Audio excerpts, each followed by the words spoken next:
listening to the Mondays with Midja podcast, founder and CEO of Legal Leadership, a company specialising in the leadership training and coaching of lawyers. Get set to jumpstart your week with a shot of mojo as Midja and her guests talk all things life, love and leadership.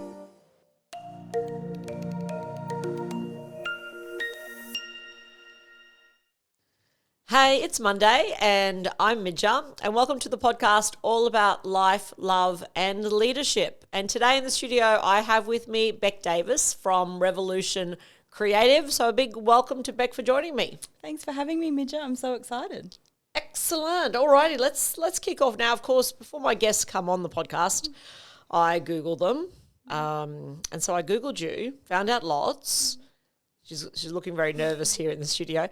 But tell me something about you that I wouldn't learn on the net, that I wouldn't learn by Googling you. Well, this is probably my first career that I ever had. So when I was at university, I was actually a busker, and that's how I made my money.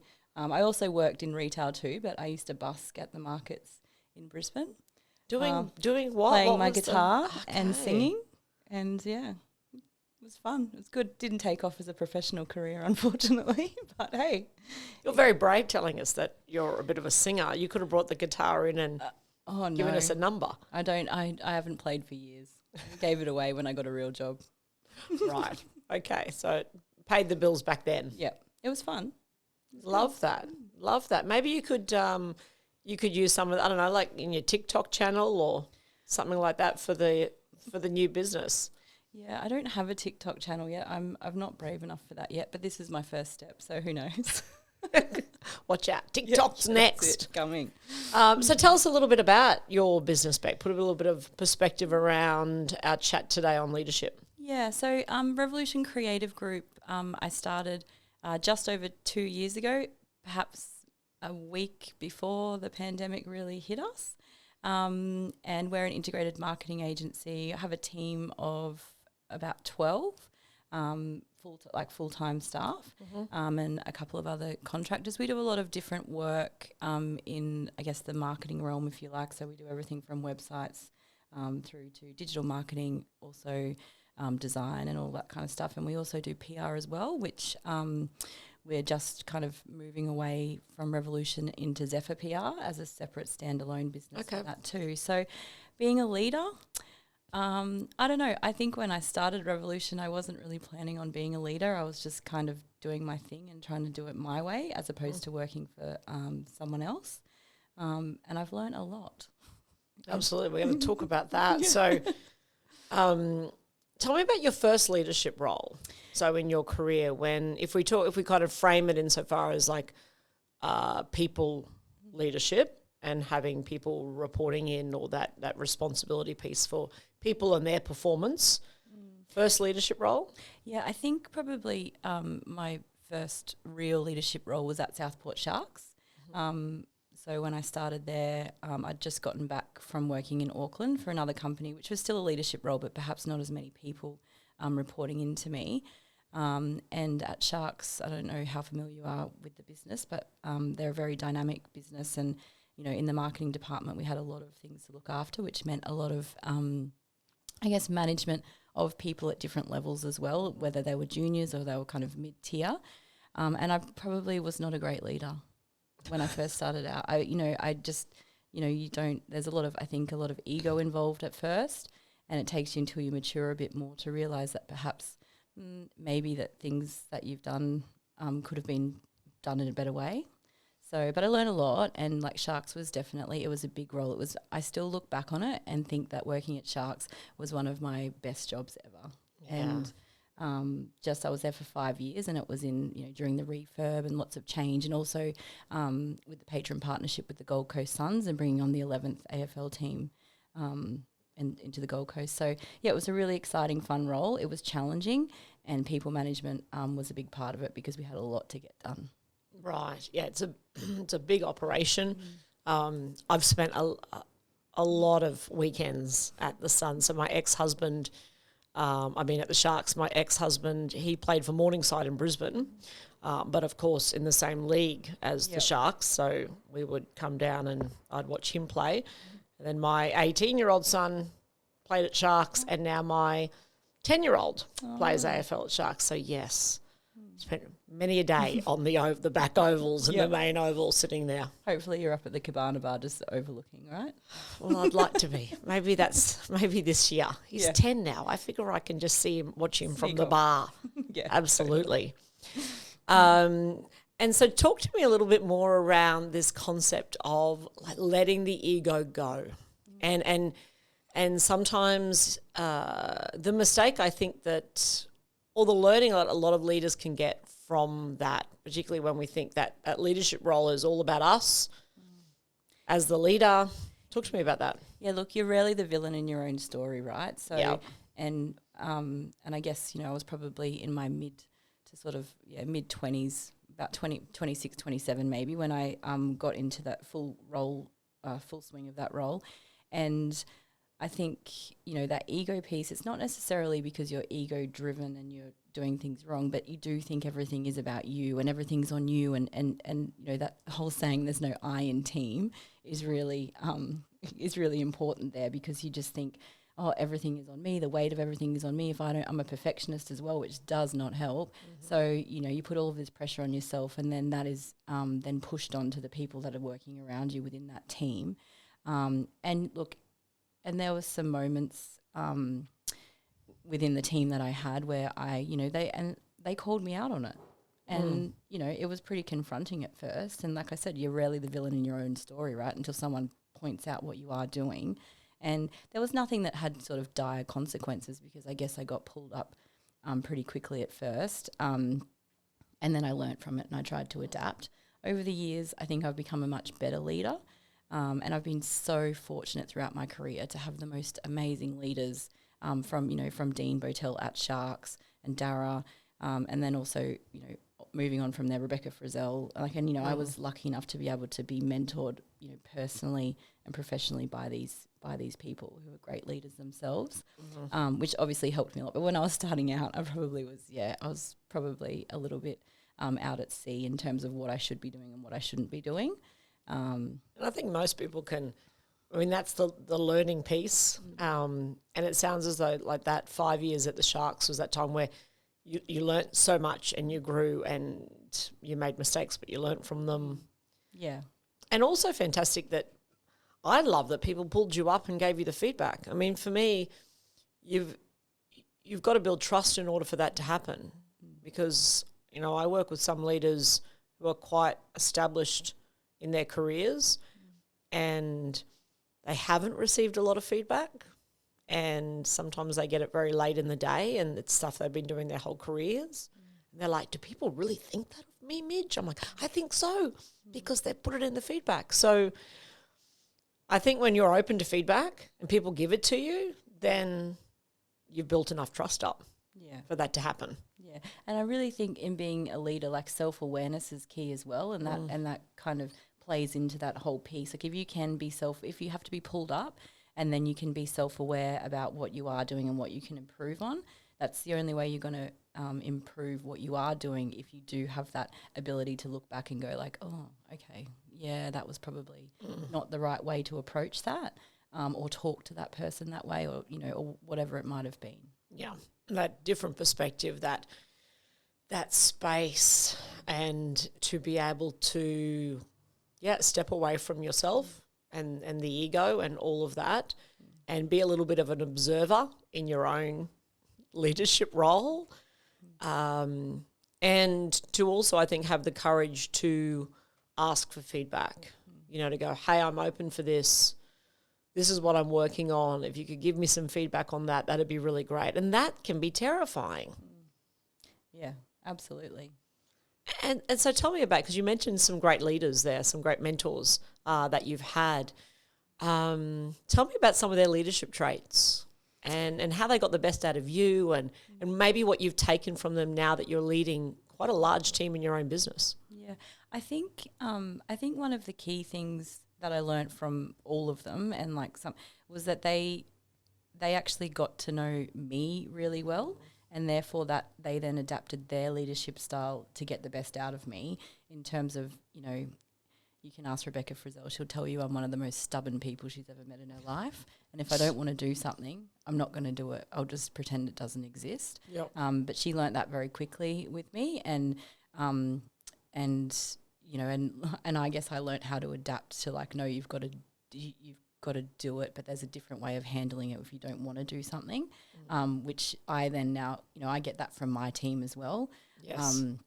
You know, I've had, you know, there's a few people that have avoidance issues if they don't want to do things, they don't believe in what they're doing, whether or not it's a client directive, and they'll actually take a sick day, and I'll know exactly why they're taking a sick day. But that's just one instance. And I think also, you know, I know that I'm a bit of right and left brain, so I'm creative, but I'm also, you know, the other side in terms of the stats and the numbers and the reporting piece as well. So, which, you know, is not unusual in our industry, but I was always allowed, you know, the leaders that I had always allowed me to kind of push and pull, if that makes sense, in terms of their leadership styles, which I think then but it was, again, because they knew who I was. And that just is a testament to how great a leaders they are as well. So, yeah. Absolutely. And, you know, like, you know, so often, sometimes I'm called in to teams or to run programs, and, you know, the leader's like, I want, please change them. Please come in, work some magic and change the team because I want this, this and this. And it's so interesting as we kind of embark on that ride that subtly talking with that leader around maybe some change on their behalf, or that adaptability to be able to get the best out of people, and to know your people, to know them well, to know how to get the best out of them, and that's adapting your leadership style to that particular person, that particular situation. Yeah, and I kind of think that in leadership, obviously, there's a whole heap of practical advice in terms of what you can do, but it really is dependent on, you know, on the team that you're leading and the individuals involved, and it is, you have to adapt all the time and duck and weave and do everything to try and get it right, and it doesn't work for everyone. Some people are really hard to lead, or they don't want to be led, and that's when they're not the right fit for your culture. Yeah, absolutely. And creating a team where, yeah, you've got that synergy. And sometimes team members talk to me about their leader and can just feel like they're not getting anywhere in the organisation, or they don't have a great relationship with their leader. And sometimes I go, well, okay, we can work on that, and we can try and help this person to see you differently. Maybe a bit around that marketing and that brand space that you do. Sort of, let's work on your PR within the organisation to see if we can shift that. But also, maybe I say there comes a time where maybe this organisation and this leader is not for you. And if they can't see your magic and they don't value that, that's okay, because another leader and another organisation is going to see that. So I think, yeah, there's things you can do, but then there's ultimately that choice around, hang on, if I'm not valued here, if they can't see this, then move. You're not a tree, as I say. Yeah.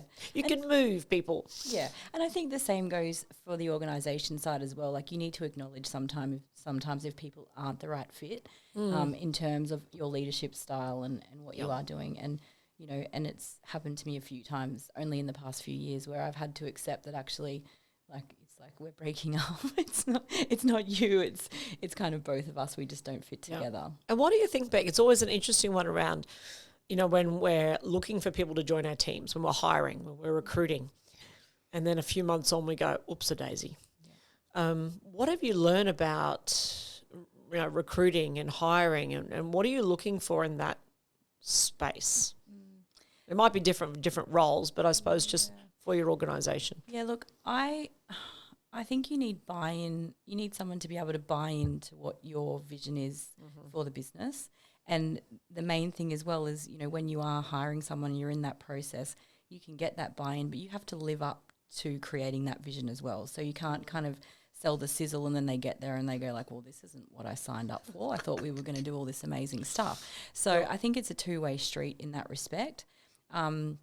But I really look for people that I connect with personally, like in terms of I wear my heart on my sleeve, and there's not much that people don't know about me because either I've had too many wines and I've told them my whole life story, or I just say what I think, whether it's appropriate or slightly inappropriate. Always polite and kind, but I want, I think our business needs to be kind of surrounded with people that are on that same kind of level. And appreciate the openness of what we have going on in our organisation so that we can kick goals together. I'm not interested in, being a slave driver and having everyone in there and kind of ticking the boxes and leaving at 5 o'clock, because I don't think it's as easy as that.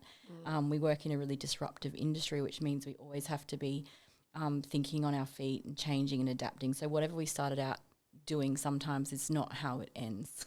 So and it's just because things change and better solutions come up along the way, and we work with our clients to do that. So you need people who can have that flexibility within their working style as well, because there are people who they're not suited to agency because they're not able to have that flex in what they are doing on a day-to-day, and it can be exhausting.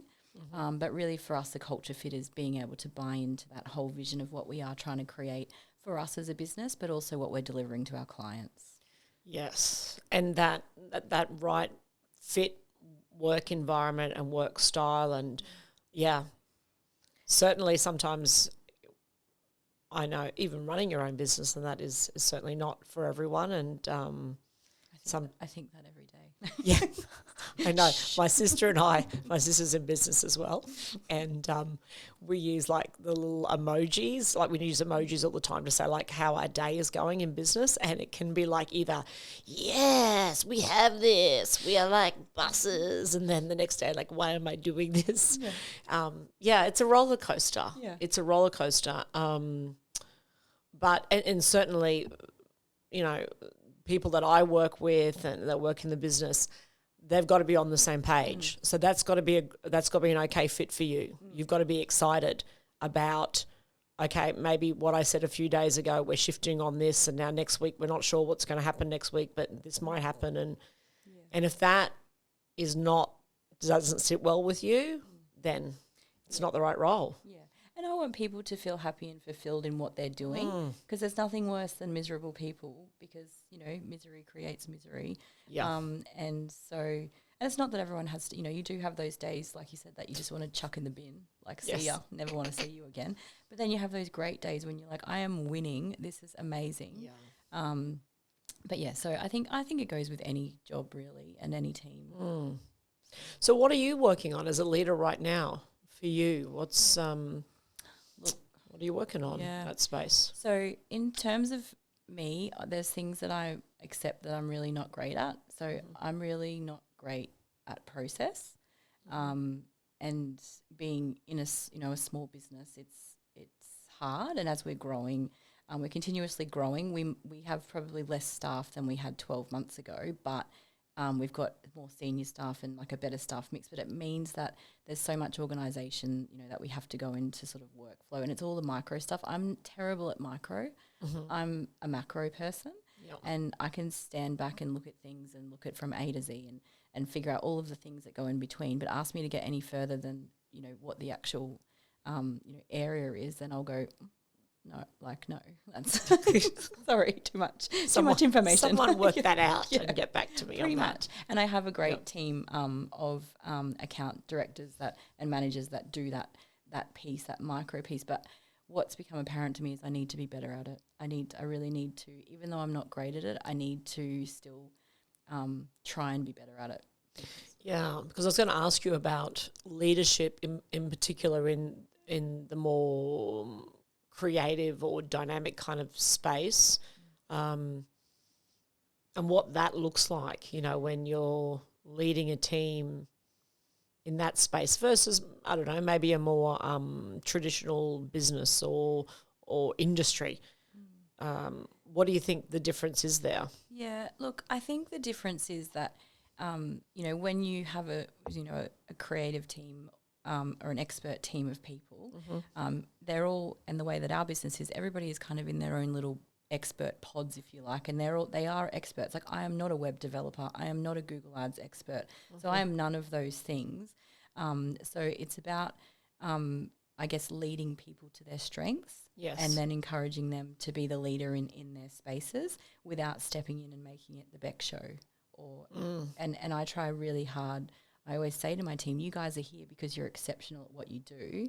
So let's so it's not the Beck show. Don't expect me to come up with all the ideas. You come back to me with what you think, and then we'll workshop it out.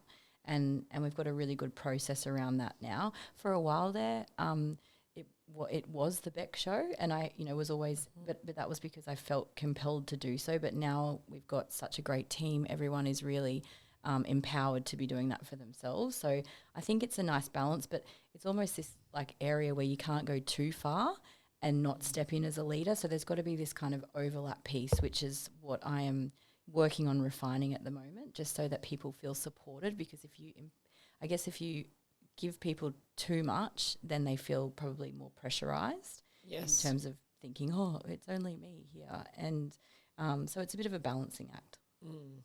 And sometimes, the makeup of the team, where their confidence is at, the different projects that are on, like the amount of direction, or like it has to change. Almost like it's just a fluid thing. Hourly. That has to keep changing. And so that can be tough to lead. That's why I'm never out of a job, Beck, is because when do you get this leadership stuff right? Well, maybe never. And that's why there's thousands of books on leadership and different styles and tools and techniques and all of that. Because I think it is you've got to create that style and learn, and it depends on the team and the time of day and all of that. Yeah, and I think it's also accepting, like, I'm not perfect, or if you're a leader, you're not necessarily perfect. The team's not perfect. Nobody's perfect. We're all human. And then, if we make mistakes in how we're leading, or if the team, makes mistakes, I always say to them, look, we're not saving lives here. Let's move on, find a solution, and then, keep going from there. And I think that goes for in a leadership role as well. Like, I'll always admit to my team if have been a bit terrible, and I could have done something better. I don't know if they accept that or not. No one's ever said like, oh, thanks, but I do it anyway. Yeah. Tell me about the perfectionist nature and perfectionism and leadership and it's what it can do. Yeah, it's terrible in terms of, for a long time, being a perfectionist held me up from making any progress on anything, like even starting a business.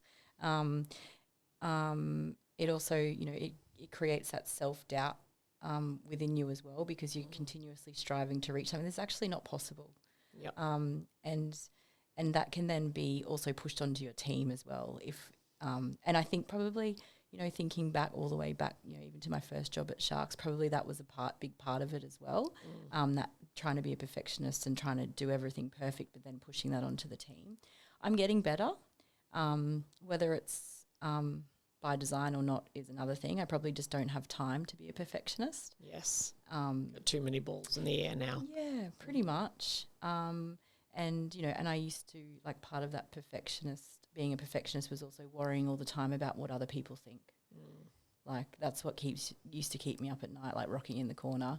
What are they going to say if I don't do this right? What if I fail? And I've failed plenty of times now, and I'm still here. So, absolutely. So, yeah, asking yourself, what's the worst thing that can happen here if I make a mistake? Or, I was in a workshop last week, and we were talking a lot around, inner cheerleader versus inner critic, and something that often comes up with that critic piece is, what will people think of me? So what will people think? And it's debilitating, because it stops us from exploring and being creative and doing something and seeing if it works or not. Yeah. If it doesn't work, yeah, Absolutely. next. Now just do it. Ask questions later. Absolutely. Just do it. So if we think about, and I know we started off with this, so maybe there's no more confession around this, but we do have a segment around the leader shit on the podcast. Anything to add to that, Beck? I know we started off our conversation with your time at the Sharks and, that initial kind of leadership role and some feedback you've received then. Yeah. Look, I think really, there's been lots of leadership moments, less lately. But I think really, I remember once I lost a really great team member when I was at Frizzell's, and it was over nothing. It was over I can't even remember what it was now. It was a very small request that I said, no, we can't do that. And she left. And I've always thought to myself, why were you so petty? It was more about me, in my position. And I don't even know now. I think it was just a silly thing. But I've always this one sort of staff member that I've always kicked myself about. Yes. So I'm sure she's off doing amazing things now, but I've just, it kept me up for a long time thinking why, yeah. But anyway. They haunt you. I've got a few legal clients that haunt me where I blew my top and things just went really badly with particular clients.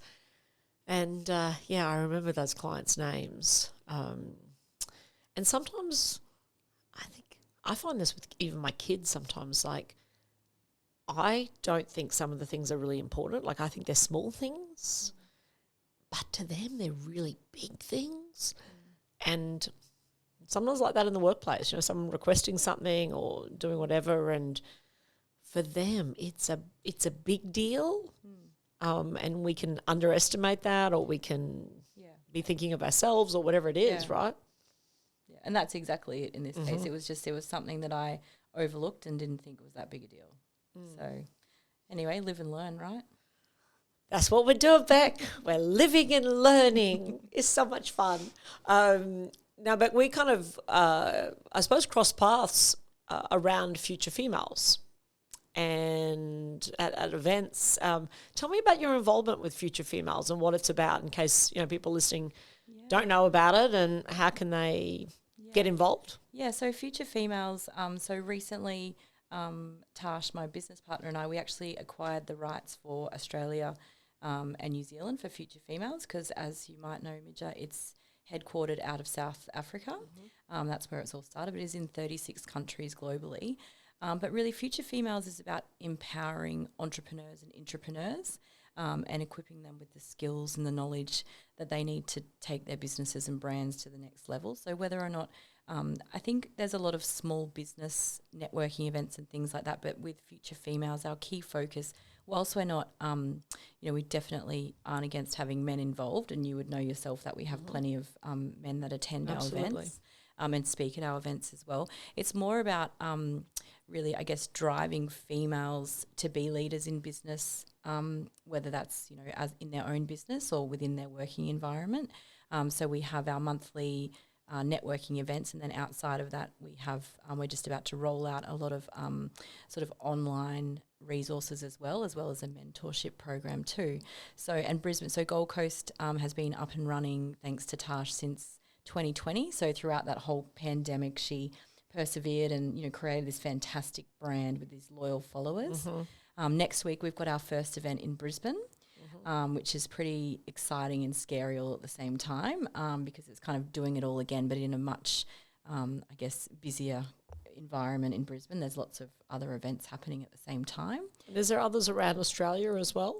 So we're rolling them out. Okay. So Brisbane, and then Sydney is in May, and then we'll be off to Melbourne after that, and Adelaide and everywhere else. So we're kind Just of something to add to the plate, Beck. Yeah, but look, it's just such a great ethos and model, and it's not.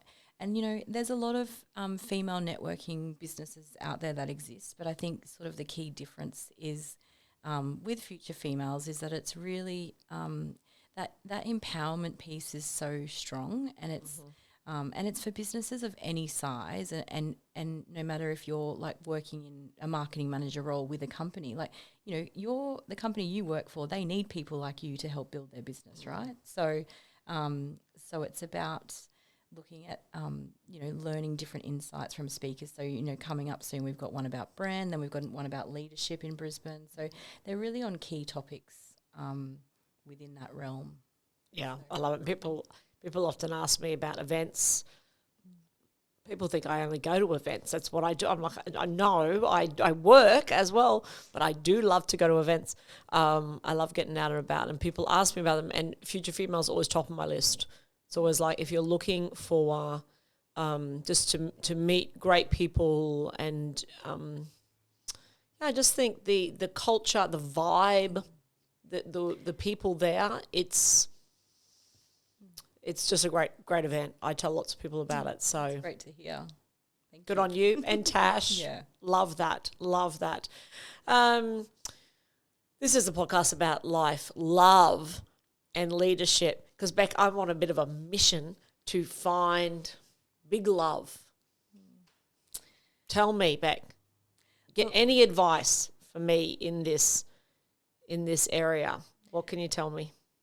Look, it's been a while since I've been looking for love myself, but I think It's very, very lucky, Beck. sometimes It's a jungle out some there. days. Jungle. Look, I think that like attracts like, in terms of, you know, having that big personality and that out there. You're so vibrant, Midja. So anyone that was going to, you know, take that on would have to be able to match you being vibrant. And there's definitely someone out there, like probably many men out there like that for you. Right. We just have to steer them in the right direction, Beck. Yeah. So I think though, you know, like the dating game, and my limited knowledge of it, because, you know, mine involved getting drunk and then marrying the guy, and I've been with him for 20 years. So I like that plan. well, yeah, go get drunk now. Yep, that's right. go get drunk at yeah. No, I just think it's about being yourself, and maybe it's about focusing a little less on it, and it will just come along. Yeah, absolutely. So I go through, like, you know, the peaks and troughs of dating, where I sort of go, no, have an action plan and go on so many dates. It's about the data. It's all about the numbers, Midge. It's about the numbers. And then I do then I'll do a year of, no, let it go and love will come to you. So I go through different periods. But I'm a bit woo-woo. You know, we're going to do the cards soon. So I am a bit woo-woo, and I kind of think that at the right time, when it's right, when my focus and some time and attention can be on that it'll come. Yeah. And I think it's fine to be a bit woo-woo about it. Like, you know, the universe works in mysterious ways, right? it does, Beck. Just never know what's around the corner. I love that. Never know what's around the corner. Woo-woo time is our little life cards here. Now, I've got 2 packs today, Beck, for you to choose from, where you get your message from the universe. I have Trust Your Crazy Ideas, and I have Dream. Which card do you want to pick from? Oh, I think I'm going to go with Dream. Oh, let's go with Sounds Dream. a bit more woo-woo. Alrighty. Well, you can pick one out of the box, whatever sort of feels right to you. I know, it's... Close my eyes. I know.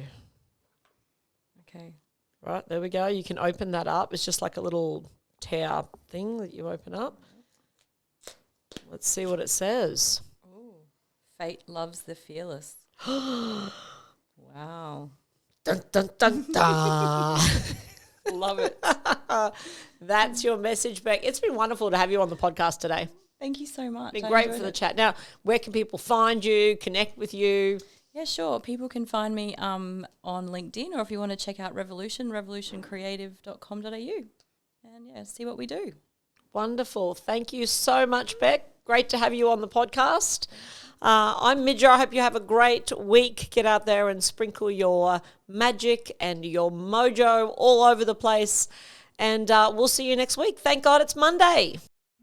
We trust you enjoyed this episode of the Mondays with Midja podcast. Host Midja Fisher is a leadership expert, keynote speaker, coach and facilitator. To find out more about Midja, visit midja.com.au or follow her on Instagram at Midja Fisher. And make sure you subscribe, share and leave a review.